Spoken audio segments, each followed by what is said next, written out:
It's the early morning.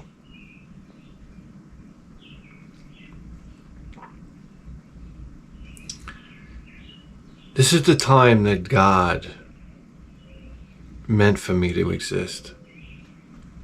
Can I make a suggestion for all the married men out there? Wake up as early in the morning as humanly possible. You'll thank me later. It's the only time where there aren't people screaming at the top of their lungs. Granted, I have to sneak out to my shed like Metal Gear Solid because my wife likes to program the sprinkler system precisely when I come out here. I don't know how it happens. It's either that or when I go to work on my car. I'll be under my car and all of a sudden the sprinkler systems come on. And of course our sprinklers aren't dialed in correctly, so we water half of the road in front of my house instead of watering the grass. I don't know, between the dog shit and the sprinklers, it's a real dance to get out here. And the coffee spilling down my arm, the piping hot coffee, which frightens me now because I could spill hot coffee on myself and I don't feel the pain anymore. I don't feel pain anymore. That's an interesting thing that people need to understand as you get older. You don't feel physical pain. Of course you feel like, your back hurts constantly, the shoulder pops and ouch, that hurts, and you can't move in certain ways anymore. I can't lift something and put it out in front of me. That'll be instant. Like if you lift something, I got to keep it close to my body. If I lift it and put it out like this, like if I was putting a bag of cement in the back of my truck, like this, it's an instant throw out of the back. And it'll be that way for 2 weeks. This fantastic existence.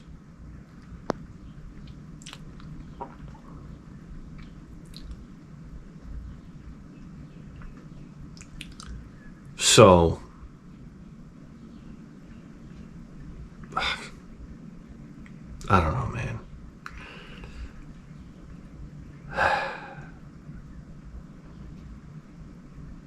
My wife's going away to Italy with her sisters for 2 weeks. And I'm here with my son. It'll be me and my son. Right. Okay. Me and my son who fight like cats and dogs. That's right. I mean, I always had this idea in my head that my son would do everything that I told him to do. Like my father with me. Like I respected my father. There was always that caveat that if you don't do what I ask you to do, I'm going to beat the shit out of you. And my son simply doesn't have that fear. And I blame it, you know what? I blame it on the Dominican side. I said, you know what? This is the half Dominican part. Like, I'm German. Germans know how to follow the rules. You have German children, they know how to follow the rules. You have Spanish children, look out. And Spanish kids go through cycles. And one of the first cycles they go through is when they get around 9 years old, they go outside and they start playing with sticks. You ever see this? This is amplified with Puerto Ricans. I'm sorry, I'm here to tell you, I grew up with them. They used to run around hitting people with sticks. We had 2 Puerto Rican brothers on the block. And they'd come firing out of the house and they'd just grab his stick and all of a sudden they would be hitting everybody with sticks. You'd be running for your life. Oh my God. And their sister was so hot. She was so hot. Did you ever grow up like this? Like I understand that Spanish people now are basically like the majority class in the United States. I swear to God. It's so hilarious now. When I look at my sister's yearbook, my sister's 4 years older than me. When I look at her yearbook, you look at it and you're like, there is not a Spanish person to be found. There might have been one. And he looked like Ricky Ricardo. I don't know, he had a bongo drum. And you say, oh my God, look at that, a Spanish guy. And then, like, when I went to school, it became, like, this is 4 years later, okay? And there was an integration of, it was like equal parts black, Polish, Spanish, and white. And you had a couple of Indians in there. You know, we had a couple of Indian people in there. All right? We had a kid named Jay Shah. And to me, the Indian accent is the funniest accent out of all the cultures. I'm sorry. It's just the truth. So they'd be like, Jay, did you do your homework today? No, this is homework today. Is that how they speak? Guys, can we do something else? I don't know what. Anyway, now you go to Kopek schools and it's like, good luck trying to find a white person. My son has blonde hair and blue eyes. He's half Dominican. He's got everybody fooled. I don't know, man. But that's true. These Puerto Ricans, they used to come out and they used to like beat the shit out of everybody with sticks. And we just wanted to hang around. His sister was like fucking one of the girls from Expose. Do I gotta tell you right now?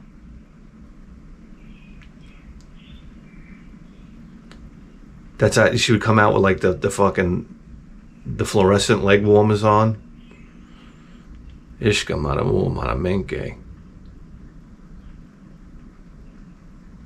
And it's true, Spanish people back then, they had some type of like they didn't shut the front door. These are all truths. All right, I wish I could lie to you. These were truths. They'd leave the fucking front door open. That was like a big no-no in my house. My house, you had to like close the door, lock the door. All right. My father used to make things to like lock the doors.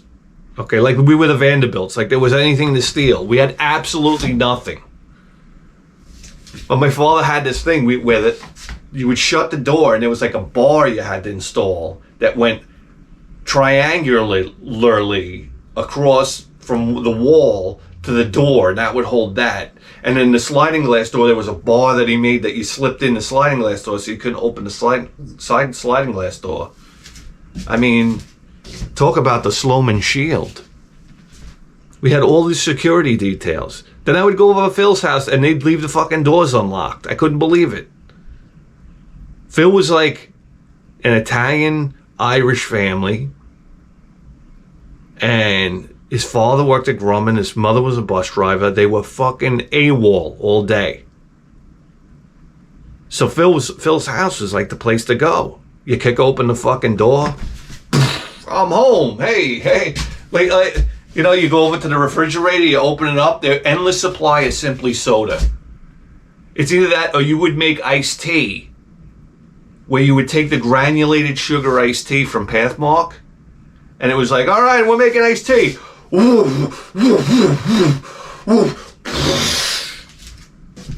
There'd be a big smoke cloud by the countertop. What are you doing? I'm making iced tea.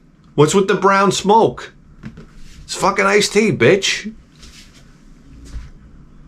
You can make iced tea that you could chew on.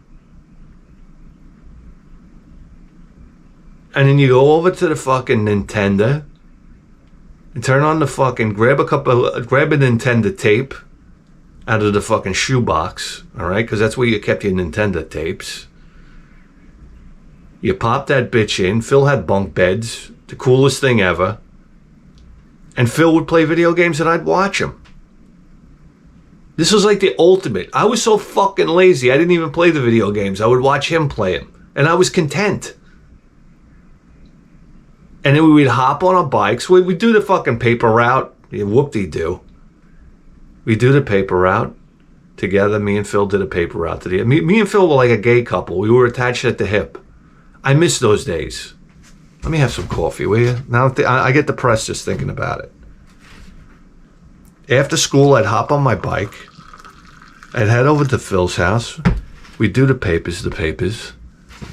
And I mean, doing the paper, you never had such a fun job in your life as a paper. It's like you're a kid, almost like you're running your own business. It's like you didn't have a boss. We didn't have a fucking boss. Nobody told us what to do. You would go, I forgot whether they would drop off the papers or his mother would pick up the papers. The fucking papers magically appeared at the house for some reason. And we take our little shopping cart, that you stole from Key Food. There were shopping carts all over the place. The people used to throw them into the canal. We had this bridge that we used to jump off of in the East American Venice. There was like a bridge you jump off of into the canal. I don't know, you jump down like 10 feet into the water, 12 feet. Inevitably, somebody would jump and land inside of a shopping cart or something like that. You have no idea what you went through as a kid. You'd hit the bottom. There'd be like, old boots floating around. I remember one time Phil jumped in. He went right into a shopping cart, like into a shopping cart. There was one standing up underwater. You didn't break anything. Nothing broke. He was just like, oh, that hurt like hell for about 5 minutes. And then it was over.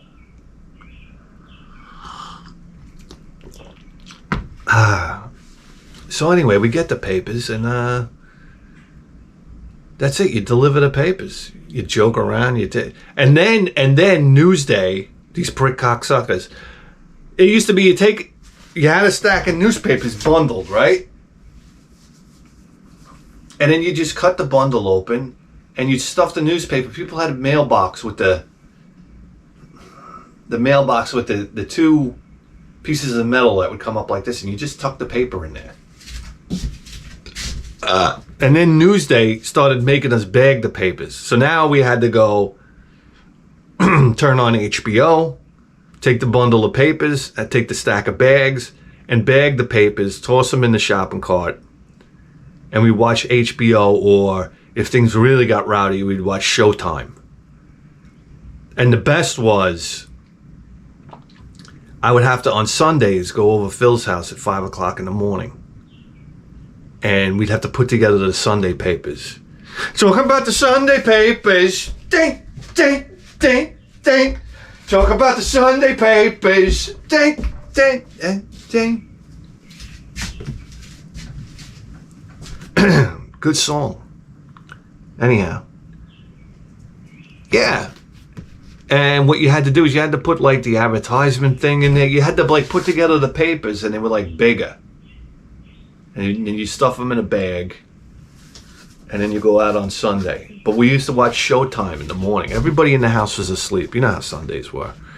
His parents were working people. They would sound asleep. We'd be in the living room watching tits on Showtime. Oh my God, popping bonus. You ever have that happen as a kid? Like, you're watching TV and it was like tits, and you'd pop a rod in your pants, and you're like, yeah, we'll go do the papers in a second there, Phil. I got to work on this. Remember when you were young? Listen, I remember going over my friend's house. Okay, he basically, my friend Paul, he liked to like beat the shit out of me. His father was a cop. So I used to go over his house, and we'd like, listen to Poison, listen to Motley Crue. He had MTV. So, it was a license to kick my ass. I said, listen, you can beat the shit out of me a little bit, but I got to watch MTV. And he had like a dresser drawer, and he would open it up. But inside, he had like another little drawer, like a secret drawer. And he would keep a bottle of Spanish Fly in there. Because we always had this plan. I never had this plan. I was never nefarious like this. He was like Bill Cosby. He was ready to like knock girls out with Spanish Fly and bang them. Like, he had this big plan. He'd give the girls, like, have a drink, one of those, like, little barrel drinks from the, we're fucking, like, how old were we? And he's already plotting a rape. You get the little barrel drinks from the mini market. We go in there, Mike would be in there, the Turkish guy. This fucking shit! You say, hey, Mike, how you doing? This fucking shit! That's all he used to say. This fucking shit. That was the extent of his English. Anyhow, we get the little quarter drinks. They were like little barrel drinks. They looked like a little plastic barrel. God knows what was in those. I mean, like you get one of those barrel drinks, it should come with like a CAT scan. It should come with the dye, a second bottle with dye, so you can go get a CAT scan to check you for cancer. Anyhow, yeah, and his whole plan was he was going to put Spanish fly in the. I mean, I'm sure he did it. He's going to put Spanish fly in the drink and give it to girls. So we actually, I remember Todd and Paul. They both had these two girls, right? And the whole plan was they were going to go to the boatyard. We had this like, you know, around here, Long Island, like there's all these like places that sell boats. So what you would do is you would go, they'd have all the boats in the yard. You go in the boat and they were all up on blocks. But, you know, boats have ladders in the back sometimes that you could pull down. So the idea is we hop the fence, go into the boatyard, and you climb into a boat and they were going to make out with chicks. So I remember they invited me out to go. There was no invite, but I knew that day they had planned to take these two girls to this boat. You know, they were going to fool around. And I didn't even know what sex was at the time. Nobody really knew. You know, and so I'm like, oh, okay, I'm gonna go. I'm gonna get dressed up. So I put on these like white pants. I had these white pants, and they had like pockets on the side, almost like they were like cargo pants, but a little tighter. This is 1980s, and I brought out my best baseball cards. I was like, hey, if we're gonna have sex, I mean, I gotta impress. I'll bring my Mark McGwire rookie, right? I'll bring my Don Mattingly and my Wade Boggs rookie. I mean, this is sure to get me laid. Tuck those in the pocket, and I put on my Spuds McKenzie shirt, which is the true story. I had a white Spuds McKenzie shirt, and I had this hat that had like a checkerboard across it. Like it was like what almost like BMX riders used to, not even. It was like a hat you would put on, you'd be like, radical, man! This type of thing. And I had white shoes. Almost like Capizios. You know what I look like? A fucking creep.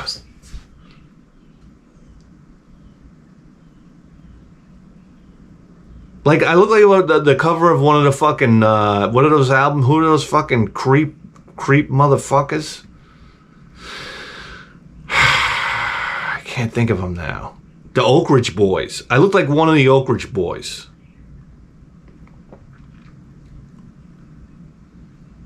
And they were like cool, you know, like Todd and Paul were like cool.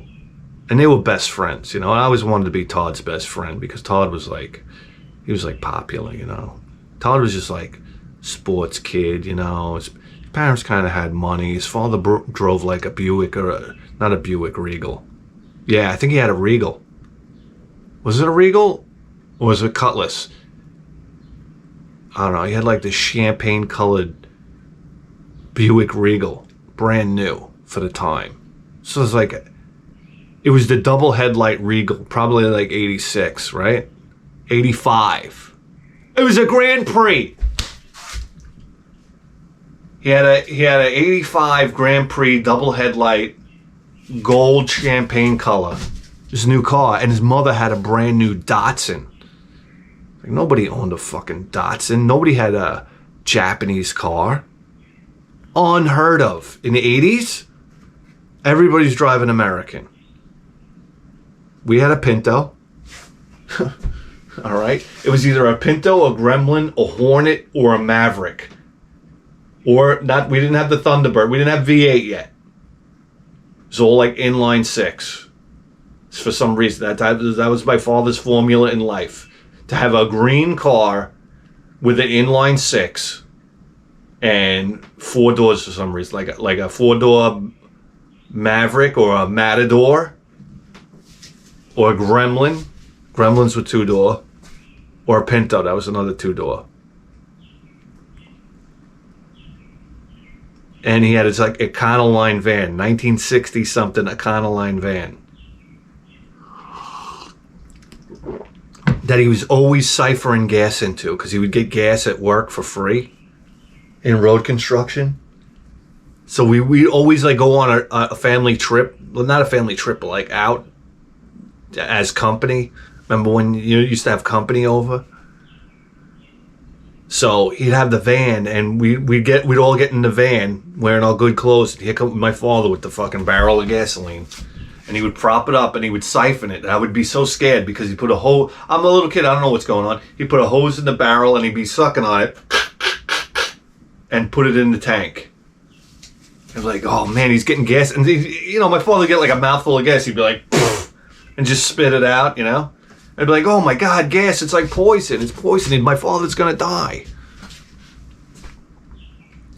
Times was so different back then. So anyway, we walked to the boatyard and we jumped the fence and we go in there and we're getting in the boat, and they were like, Paul and Todd were like, said to me like, this is the end of the line basically for you. And I was like, oh, I don't get to go in the boat? And I walked home. I was like all like, I had the blues, all right? But then I went home and I found my rock and roll guitar. I had a rock and roll guitar and now I'll never sing the blues. You remember the rock and roll guitar? You put batteries in it in the 1980s. Remember that thing? It was so, I have the solid gold guitar and now I'll never play the blues. Remember the kid with the solid gold guitar? You remember that commercial? No? Yeah, probably better off that way. So yeah, then we had to bag the papers, and then it was like we got really ornery as it was almost like a game of paperboy at that point, because then we would throw the papers onto the porch. And let me tell you something. Sometimes the papers would hit the porch. Sometimes they wouldn't. We got so lazy. I remember my thing is I used to take the shopping cart and I would push it into the curb at full speed, and the papers would go flying everywhere. And just to piss off Phil. I was a bad employee. And he'd be like, and Phil would be like, what are you doing? And I'm like, I'd be laughing. But then he'd laugh too. It was nothing nefarious, That wasn't anything bad. It was just good fun. And we'd pick up the papers, no big deal. And then one time, I think it was Phil, because Phil was a lot stronger than me at that time. And Phil did like a pinwheel. I don't know what you call it, like a tornado throw. He spun around like he was throwing a discus, and he threw the Sunday paper. And it was this guy that didn't give a tip, so fuck him. It was like, if you didn't give a tip, all right, you were in for it. Because basically we're delivering your paper for we wanted you to cancel your subscription. Because you're just a pain in the ass that we got to deliver to that you don't tip. We used to have, the Kuhns was a family that would give us a $5 tip. And you have no idea. We would wax the newspaper. Here you go. Oh, Mr. Kuhn, here you go. There's a special delivery. You knock on the door, special, come on in. Oh, guys, you're having breakfast? Let me set up the paper for you. Hold on a second here. What do you want, the sports? You want the funny papers? Hold on, I'll get it for you. The Kuhns were the best. They had all-star treatment. If you didn't tip, Phil did this, I don't know what you call it, a whirlwind? It was like Zangief spinning around. And he threw the paper. And the Sunday paper was heavy because it had it was like a whole bunch of papers in one. And it went right through the fucking aluminum storm door. It blew out. Remember the aluminum storm door had four triangular panels on the bottom? It went right through one of the fucking panels. And me and Phil took off running. The kind of running and laughing that you can only do as a young person. And that was it. I think we called it a day. Because this guy went out on a manhunt. So we probably ran back in the house. We probably delivered the Sunday papers on Monday that day.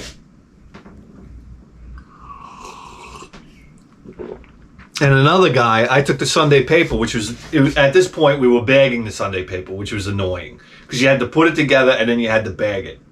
And at one time, I whipped my Sunday paper, and it went up and it hit the guy's tree, and like the branch caught the plastic bag, and the paper came out like this, and it was like a ticker tape parade all over the front lawn. And Sunday morning, there's, morning dew, the thing was all wet. That's another subscription canceled. It got to the point where we had like 4 people subscribe to us. And we basically went out of business. No, we didn't go out of business, but yeah, I can remember my first purchase with newspaper money. And I think it was Silent Service on the NES. This is the Nintendo days. I bought Silent Service because it was a submarine game, and awful game. Not an awful game, but this is going to give you an idea of like what it was like as a young Nintendo person. Okay, I would go down to KB Toys because I could ride my bike there, and everybody wanted to go to Toys R Us. That was like the mecca. If you bought a video game, you wanted to go to Toys R Us or you wanted to go to Electronics Boutique at the mall. But let's face it, in order to get to the mall, you had to hop on a bus or you had to have mom take you, which was like nearly impossible. She would only go at her own convenience, so you had to like tag along. Like, go to the mall, okay, I'll go with mom, and then you could go to Electronics Boutique. But to go to Toys R Us was like, it was impossible because mom never wanted to go to Toys R Us. There were no satellite stores around Toys R Us. Toys R Us was its own store. Oh, there was Burlington Coat Factory and Service Merchandise. So if your parents wanted to go to one of those, then you could go to Toys R Us for a few minutes. But to be honest with you, parents didn't want to take you to Toys R Us because you'd be a pain in the ass. You want this, you want that. Mom, can I have this? Mom, can I have that? And it was like futile. No. The answer is no. No, no, no. But of course you could go in there and drool and like put together lists of shit that you wanted for birthday and Christmas and stuff like that. Very important. To talk about building the American consumer. We were total consumers, man. Like nobody consumes like the American people. I'm sorry. If that's one thing we could hang a fucking hat on. Nobody, Jack. And we learn it from an early age. So yeah, the most accessible thing for us to do is to ride our bikes down to KB Toy Store. And KB's Toy Store had this magical thing that they would start doing with Nintendo tapes, where Nintendo tapes would come down. Let's face it, they were $50. Nintendo kind of like set the standard for video game pricing at $50. You wanted to buy Metroid, you were paying $49.99 for it. You wanted to buy Legend of Zelda, you were paying $45, $49 for it. That's the end of story. Those were the particular games that would never come down. But third-party games, in this case, Ultra Konami, would come down. Well, Contra wouldn't come down. So, not necessarily third-party games either. But I remember going there and you would see games that were $19.99 or $15.99. That's how you knew they were real shit games. But, as a kid, I got $19 burning a hole in my pocket. I'm gonna buy a fucking game. I either mowed lawns, I shoveled snow, or I would take recycled cans to the can recycler. And if you would save up, I'm going to save up $50 to get a good game. But as soon as you got to the $19 mark, it was on your bike and over to KB Toys. And there you had it. I bought Silent Service. And then I had to go home and pretend it was good. Because that's what you did. It fucking sucked. If you look at it on paper now, it fucking sucked. But I liked it. To me, I was the captain of a submarine. And I made it, in my mind, I made the game better than it was. Because there were no other options. That's the problem today. Too many options. My son has literally tens of thousands of games at his fingertips for free. That's what's destroyed the society. I went home with silent service. You know what that means? I played it, and there was nothing else to play. I had other games, but I mean, this was the new game, okay? I'm going to play silent service. I spent $19. I'm going to get my money's worth. And I would read the instruction manual, front to back. Every little detail, and get into the game and play the game and try to beat the game.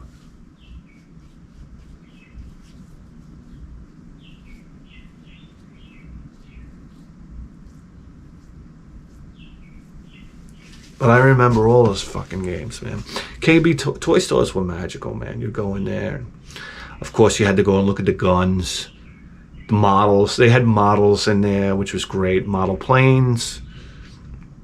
I got into this kick where I was building model planes. I'd build model cars, the cap guns, matchbox cars, you name it. Guns. We used to buy these guns. It would be like, they'd have handguns in there, like like a 1911 military like handgun.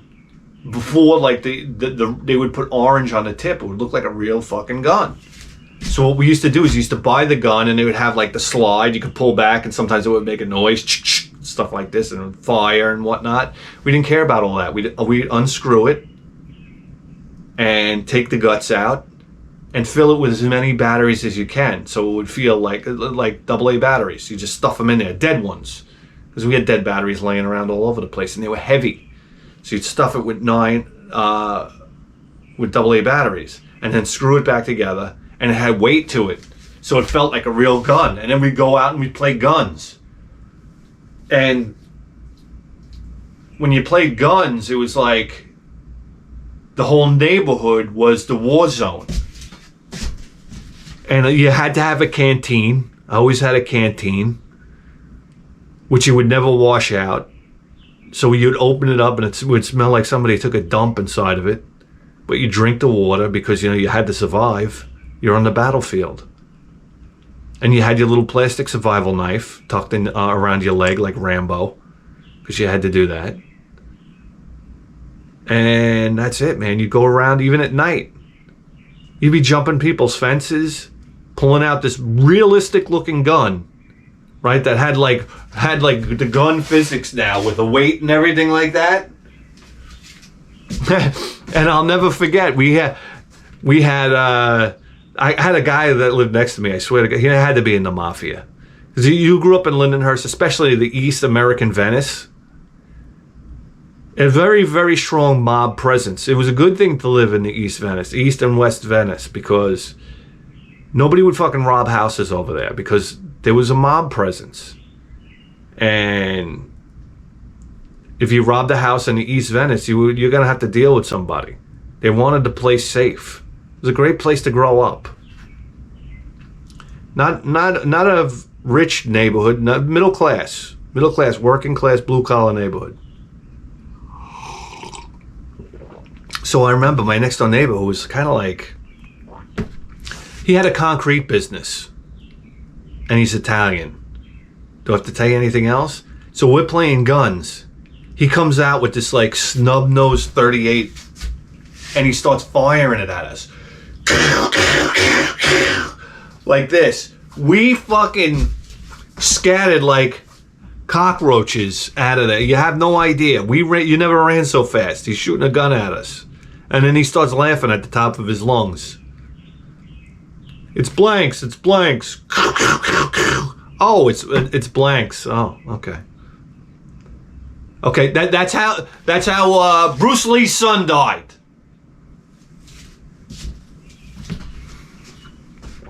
Brandon Lee getting shot with a blank. So yeah, have a nice day. I don't care if you're shooting blanks. I'm running anyhow.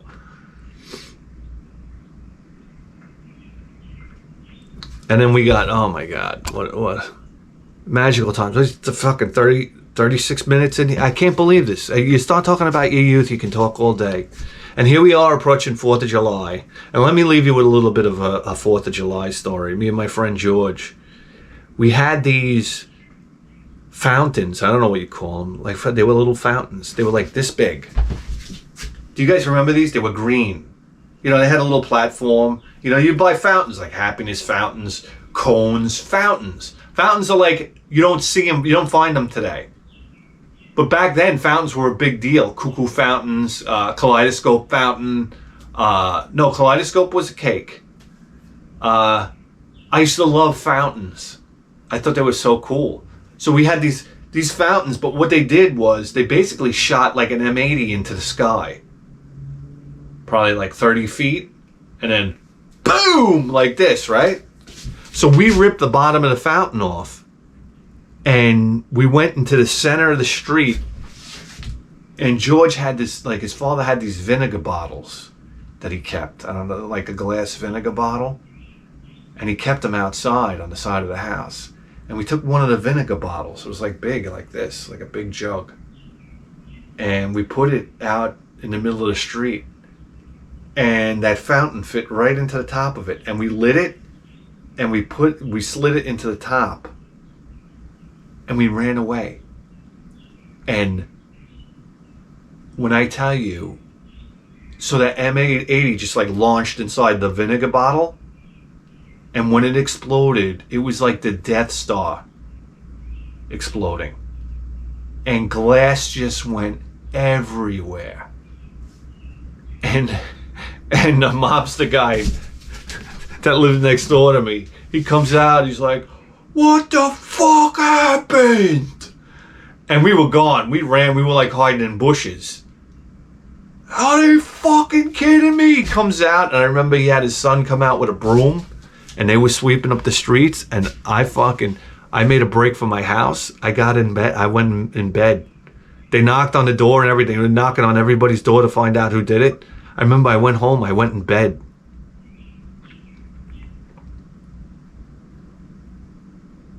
And it was like 2 o'clock in the afternoon. So it's like, that's kind of unheard of to be in bed at that time. So my mom's like, "What are you doing in bed?" "Oh, I'm taking a nap." And we never got caught for that one. But man, the whole neighborhood was outside. Like, what the fuck? You would have thought the Taliban like did a landing. Guys, what are we going to do today? I mean, it's been such a nostalgia talk. And that's what that was. That was a nostalgia talk. For some reason, that was fun. I really enjoyed that. So what's more nostalgic than the NES, guys? You want to play some NES games? I don't give a fuck which ones they are. Let's just, whatever tickles the testicles, that's what I'm all about. Hit me! Picture time, hit me.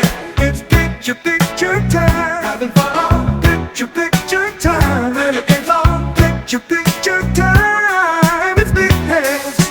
Picture time. Picture time. Having fun on picture time. Video games on picture time. It's big hands. Picture time.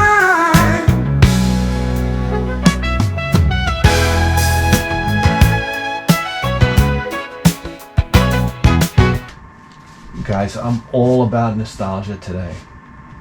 You know what it is? It's like the air outside is summertime. It smells like summertime. It smells like 4th of July. And it's absolutely fantastic. Here we go. Let's go. I mean, 8 Eyes, yeah. You guys want to play a $15 game? Just for nostalgia's sake, huh? Let's play a $15. This was $15.99. Here we go. Oh, I wanted to like it so much. 1988. Seta. Thinking Rabbit. Here we go. On paper, it's supposed to be a good game. It's hard as balls. Alright, we start in Arabia. Oh, alright. Yeah, I mean, Arabia. Look at this. So we jump. We got this sword here. We got this fucking bird. Come back, moron. You press up and attack, and the bird, you launch the bird. Let's go.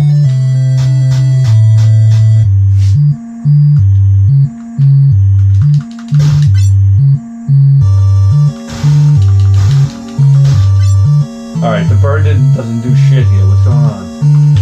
Come on, do your job.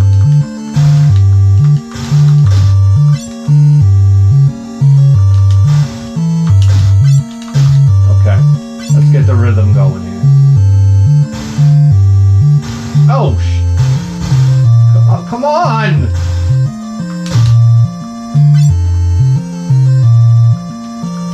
I can't crouch? I'm hitting this guy!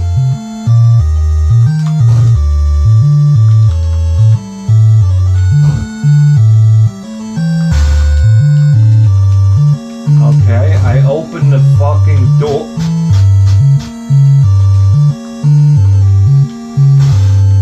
This is what I'm talking about. Oh, now I can crouch. Ah!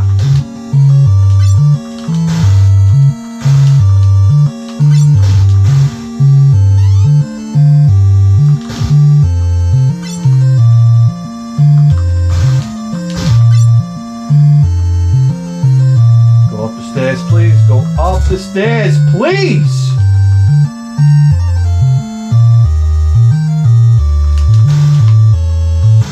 Fuck a Mia? Yeah, okay. Alright, goodbye. There's so much potential in that game, that's what ruins it. I mean, the play control is absolutely awful trying to get up the stairs. Anyhow, where are we gonna go here?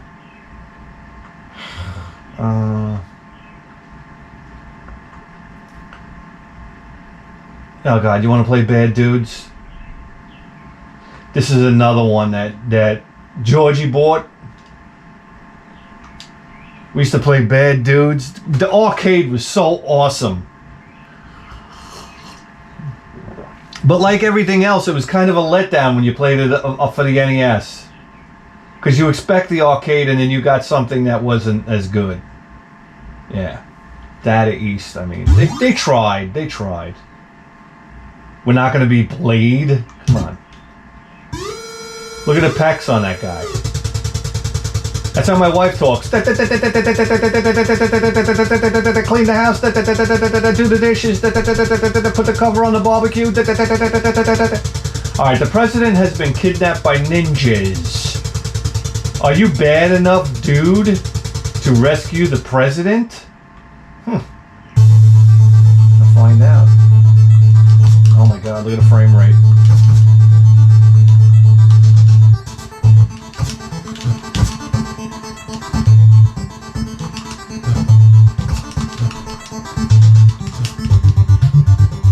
Fucking music rules.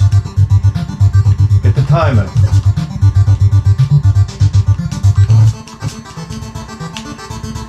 Jeez, I remember this. Boy, oh boy, this is rough.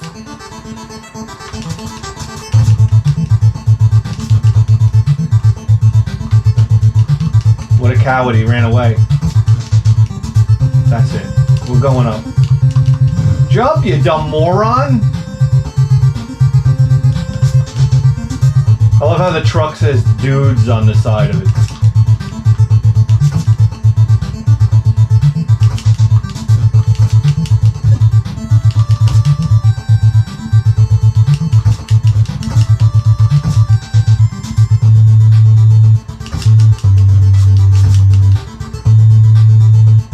Look at this. This is New York City pre 9/11.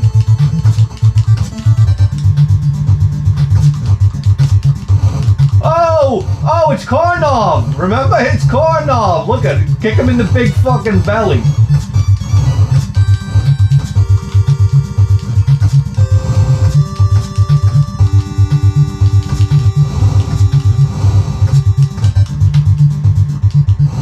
God damn.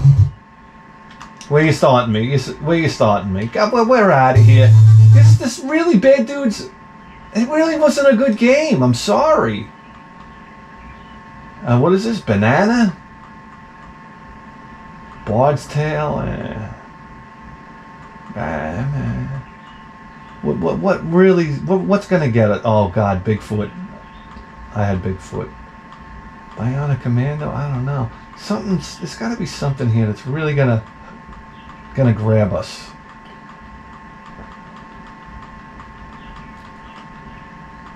Captain Skyhook, Castle Quest, Castlevania. You guys want to play Castlevania? Let's see if I'm any better at Castlevania these days. I tell you exactly where I can get to the second level. Does it get any more nostalgia than this, guys?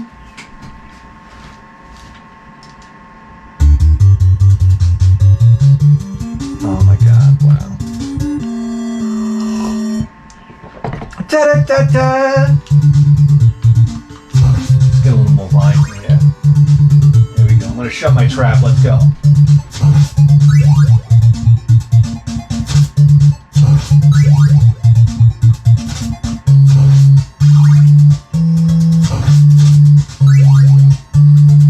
And what an iconic game. I mean, I know it goes without saying.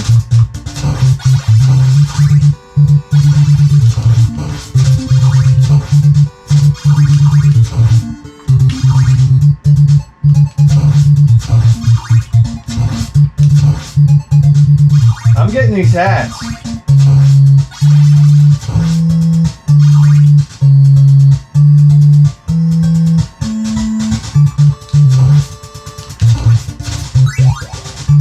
Somebody's burning in hell. He is.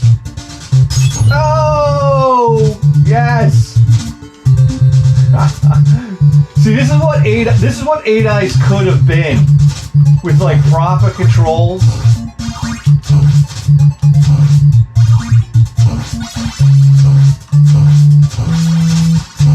And enemies that aren't completely tossing you salad. Oh, take that on the way out, you prick assholes.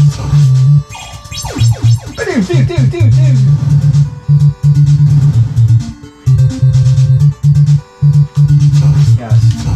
You're not getting me.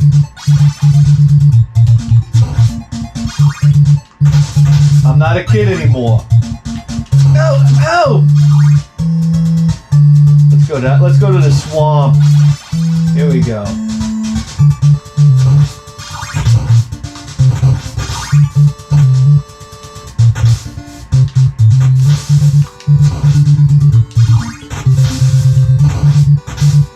Something in the wall over here? No.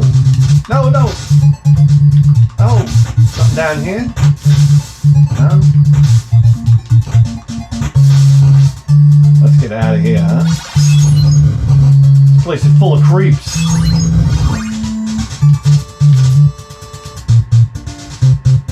Ow!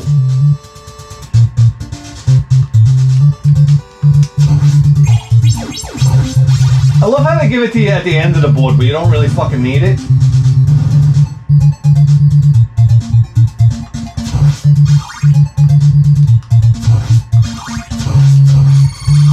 Yeah, baby.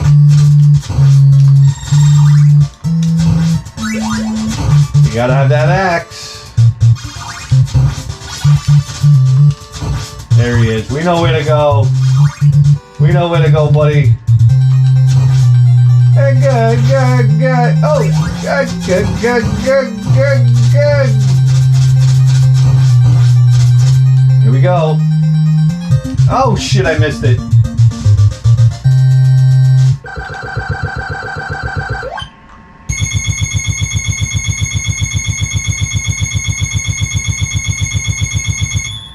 It was a big fucking bird.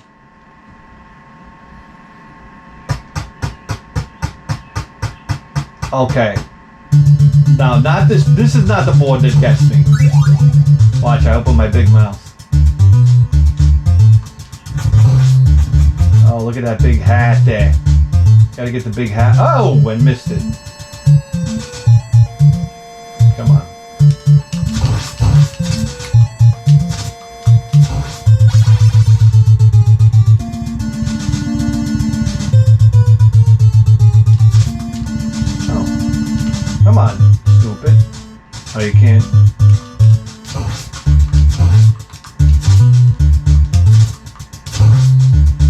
to really do this, you know what I'm saying? Let's try to get to a boss and then button mash, huh? That's on the oh, no, no, no! Missed it, damn it. Oh, shit.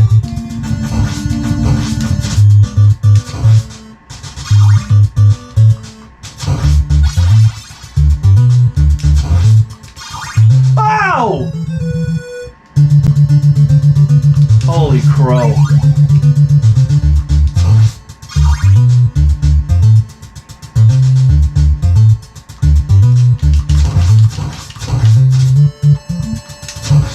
Alright, we gotta power up that whip, baby. Come on.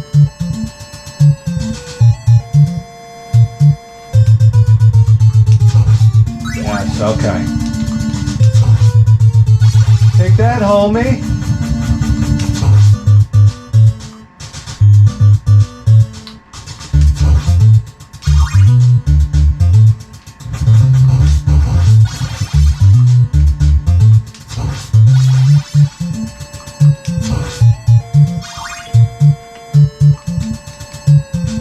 Boy, I'm a little nervous.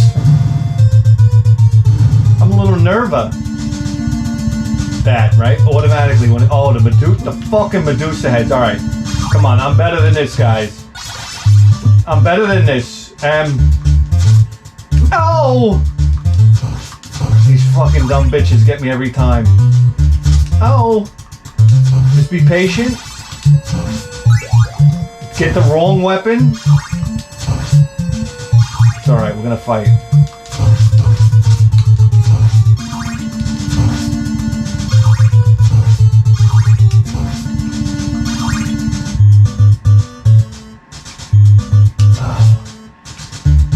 Oh no, no!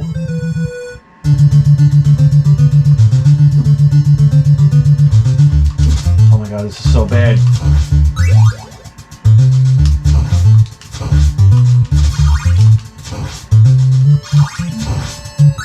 Oh, power me up, power me up. Come on, I need that whip.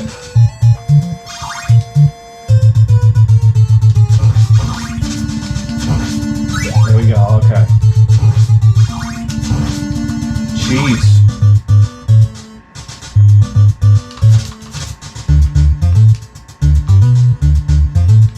Oh. Oh. Oh.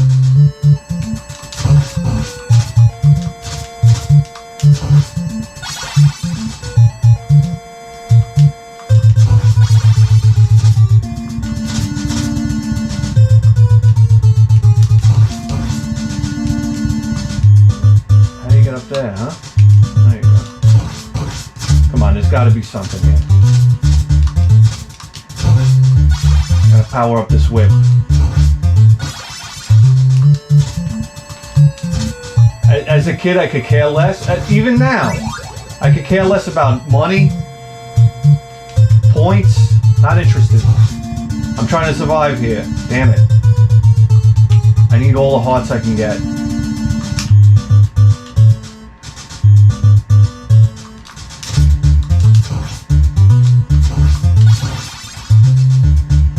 Oh no. Okay. Here it is, guys, right? Whew.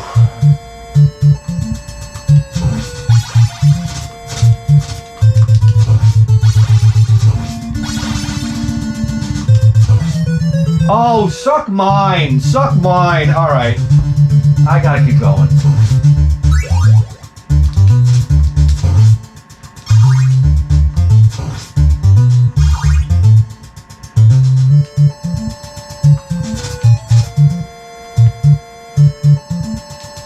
I'm not gonna be tempted. Oh shit. I'm tempted. Ah, flying frog!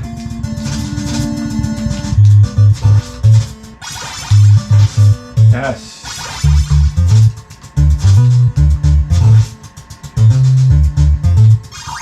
What do we need? We need the holy water, right?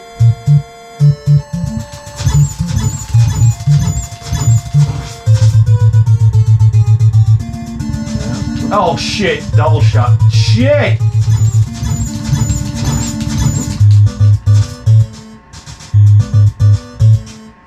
One, two. Ah!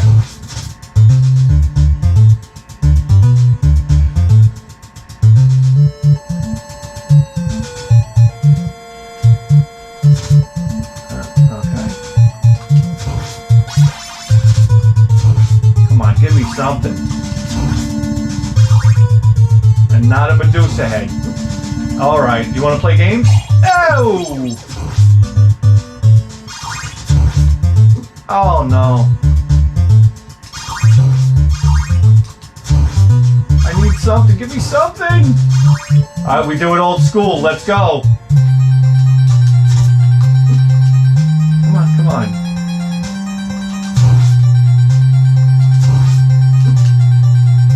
Shit. No, no, no, no, no. Ah! Ah! You know what? Fuck me. Fuck me. Let's get out of here. Oh, now that I'm sweating. What do you guys want to play? A little chiller?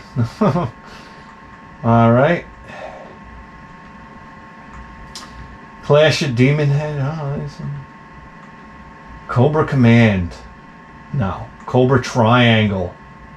Jeez, talk about another nostalgia game. This is a great fucking game, man. Let's go. Let's go.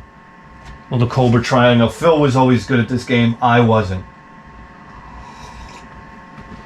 1988 Rare. Let's crank the volume. Oh, yeah. Yes. Yes.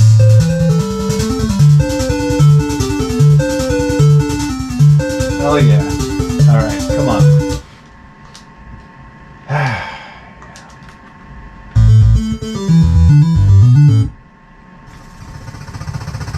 The graphics are clean. Here we go. Alright, we can do this. We can do this.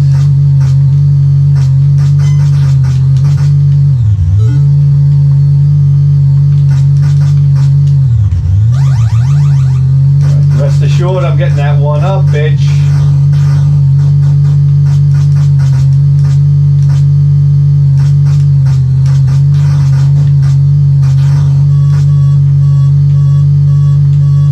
Sharks in the water.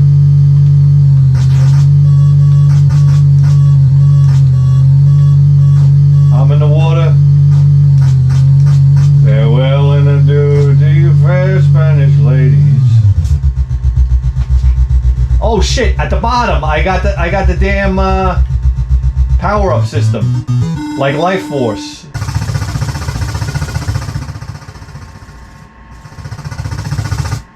I need speed.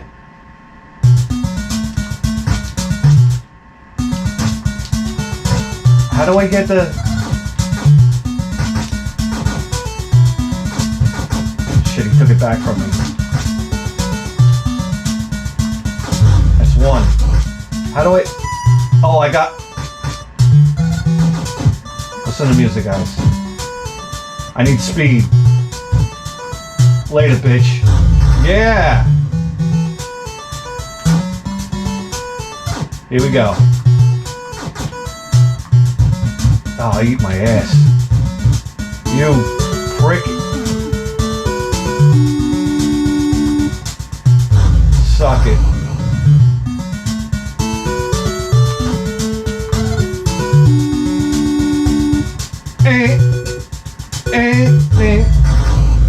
Oh yeah. All right, let's we get turbo.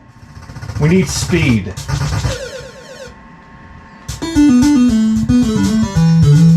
All right, one more. Shit.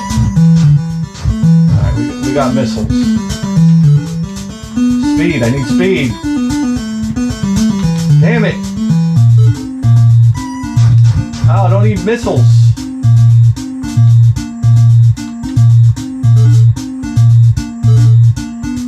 Come on, one more one. I got it! Yes.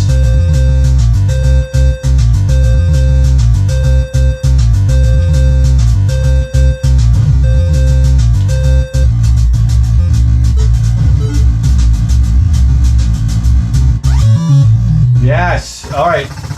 We're on speed again. I'm going to use it. Oh my God. What is it? Epstein Island? Oh shit. Oh, we got to protect the kids. Protect the children.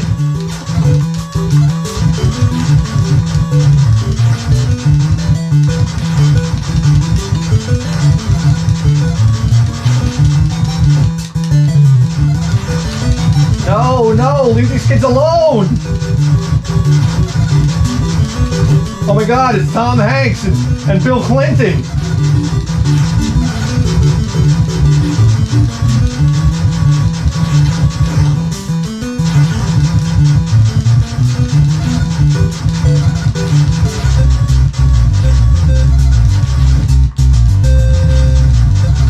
No, this is so scary! Leave them alone! What's happening? I got one freaking stinking kid! Leave him alone! Did we do it? Oh my God, that was stressful. Fry the monster. Oh shit. Oh shit. Oh shit.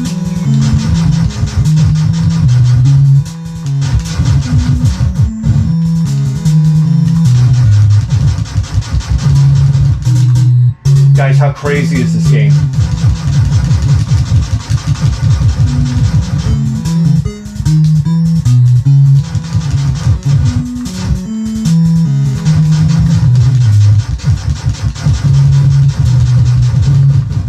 Oh my God. I don't know how we did that. It was a button mash, to be honest with you. Let's go, shoot the dog.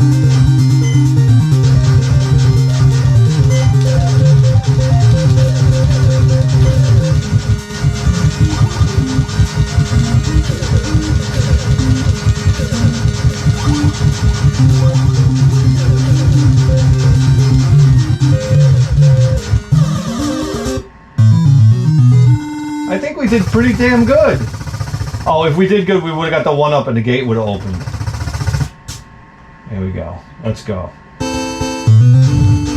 Just reach the finish. Okay.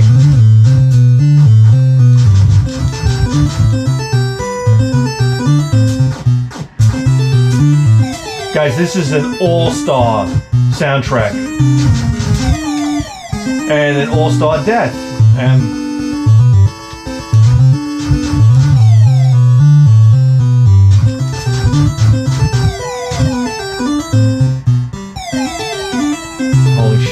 game is hard. Alright, we're gonna do one more, guys. How are we gonna stop here? Oh, I loved Commando. This one's super nostalgic for me. I remember beating it. You couldn't beat it. It would just keep on going and going and going. God, I love Commando. Come on. 1986, Capcom.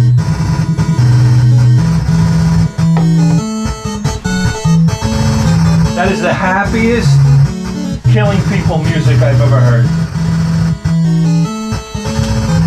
Let's go. I got this from a kid at school, I think for $5. I love this game. Okay, very simple. Grenades.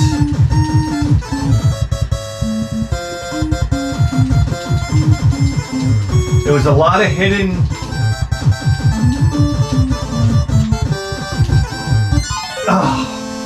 There's a lot of hidden things in this game, and I used to know them all.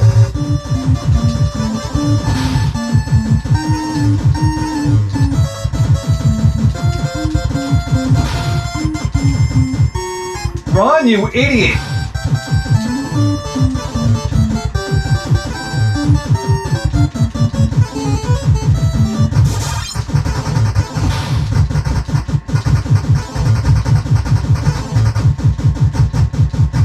Oh, they're taking prisoners.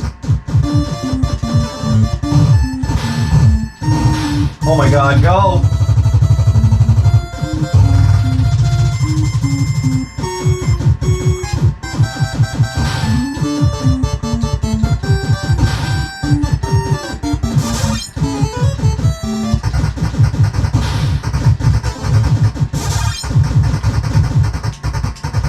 Oh, I'm out of grenades? Come on.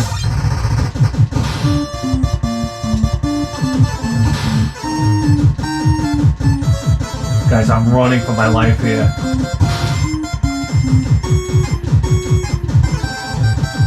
Ah!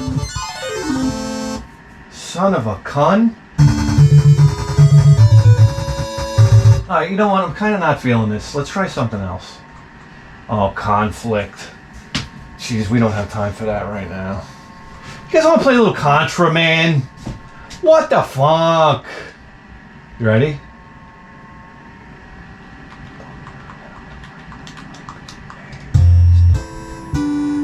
Shit, I didn't do it. What's B and what's A? Did I do 2 players? Alright, hold on. We gotta go back here. Select. Let's do it old school. Look at the guns on these guys. Okay. Play control off the charts. Off the charts. There we go.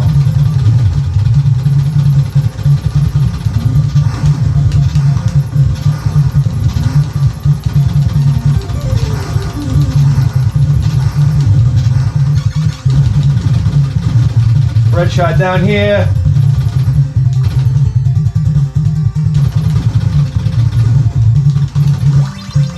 Not crazy about the fire gun. Oh. Not crazy about the fire gun. Sorry. Guys, it's a muscle memory from '87. Come on.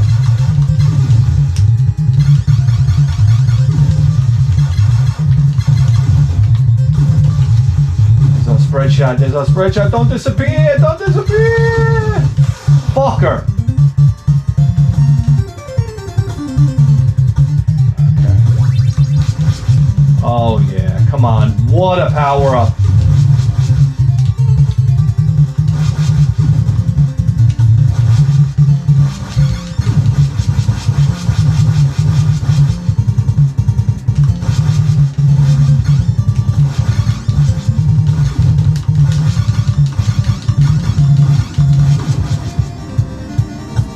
Go. No! All because of this asshole.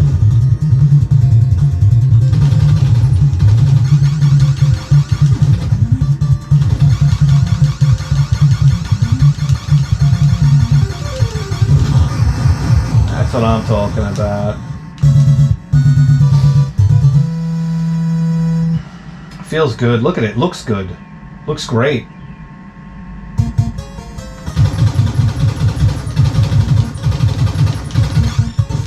Wow, guys. I want to thank everybody for joining me on such a wonderful day of nostalgia. And dying. Come on. Your game's over. Where are we at here? Stage 2. Let's go. Alright, let's try this again.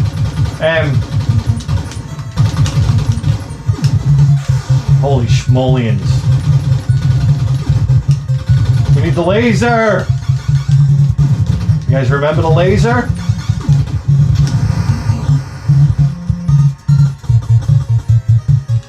Very ambitious, Nintendo. Very ambitious.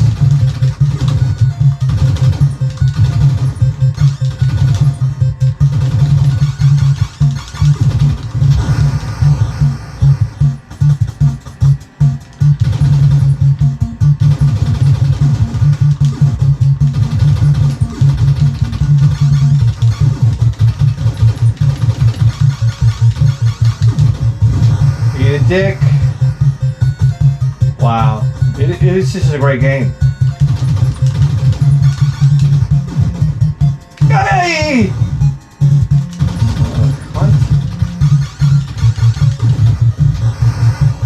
Yeah, baby. Yeah, baby. Oh, I got...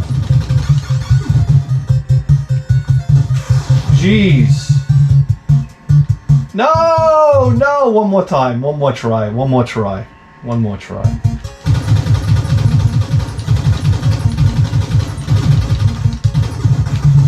Jesus Christ, talk about it.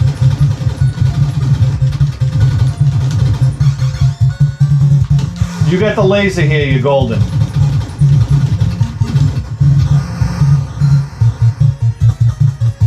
All you need is the laser and a little patience.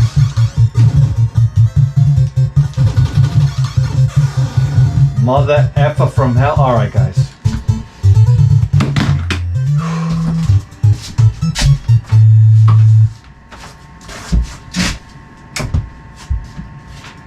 Ladies and gentlemen, is there any doubt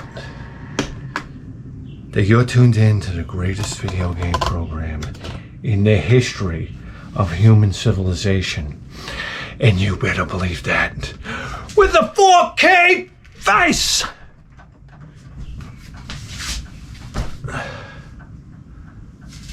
We'll see you next time.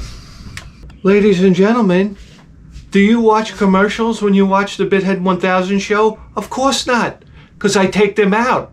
And you know what that means? I live in poverty for you. That's right, so go to the Patreon page, spend $1 and get over 100 videos. It's 100, it's gotta be 125 at this point. Oh yeah, we have programs like the Advices program where people write to me. Here's the email address. All right, you put Advices in the header and you tell me your horrendous problems. And trust me, they're horrendous. Look at some of these. We have a new sponsor for the show, and it's called Gatorade Disgusting Arctic Blitz flavor. This literally tastes like armpits in a bottle. You ever deal with these motherfuckers? I deal with motherfuckers like this all the time. Or when you're doing a project and the shit starts getting hard, or all of a sudden we have to lift something heavy, they're the first ones to run to the bathroom and take a shit.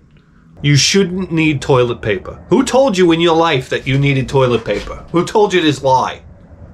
They'll come to your house and you get the Tom Rice price, if you know what I'm talking about. Which is fantastic. And they'll come and they'll do good work. But as soon as they see you're a white guy, they're going to rip you off to high hell. I feel fantastic now, like I'm floating on air. There's nothing in your life like hearing somebody else having worse problems than you have. Oh, it's absolutely fantastic. So write to me, okay? And we'll solve all your problems, just like. And guys, we have another program called You're the Boss, where you write to me, you insult me. You say, hey, look at that Woody Woodpecker nose. You asshole animal from hell. This type of thing. Hey, redheaded geek. And then you tell me what game to play. And that's the game I play. Or games, multiple games. What did we just get done playing? Oh my God, it was fantastic. Not Splatterhouse 3, it was the very latest one. What was the name of the fucking game? Oh my God, it was a great game. Guys, we play great games, and sometimes people hit us with bombs. But that's okay.